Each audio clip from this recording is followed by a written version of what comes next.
अंगावर वीज पडून अवघ्या 8 वर्षांच्या लावण्या हनुमंता माशाळे या मुलीचा दुर्दैवी अंत झाला। ही घटना दक्षिण सोलापूर तालुक्यातील मुस्ती इथं घडली। जोरदार वादळी वाऱ्यासह शनिवारी अवकाळी पावसानं सोलापूर शहर आणि जिल्ह्यातील अक्कलकोट, दक्षिण सोलापूर आणि उत्तर सोलापूर तालुक्यासह परिसरात धुमाकूळ घातला। अवकाळी पावसात वीज कोसळल्यानं लावण्या हनुमंता माशाळे वय 8 या मुलीचा अंत झाला।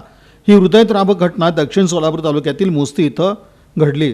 दरम्यान दक्षिण सोलापूर तालुक्यातील मुस्ती इथं दुपारच्या सुमारास वीज कोसळून लावण्या माशाळे ही 8 वर्षीय मुलगी गंभीररीत्या जखमी झाली। तिला उपचारासाठी सिव्हिल हॉस्पिटल इथं दाखल करण्यात आलं असता डॉक्टरांनी उपचारापूर्वीच तिचा मृत्यू झाल्याचं सांगितलं।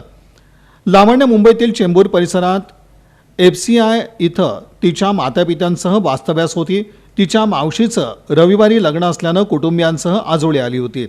घराच्या गच्चीवर लेकरांसह खेळत असताना ही दुर्दैवी घटना घडल्याचं वसंग पोलीस ठाण्याचे पोलीस उपनिरीक्षक सनगले यांनी सांगितलं।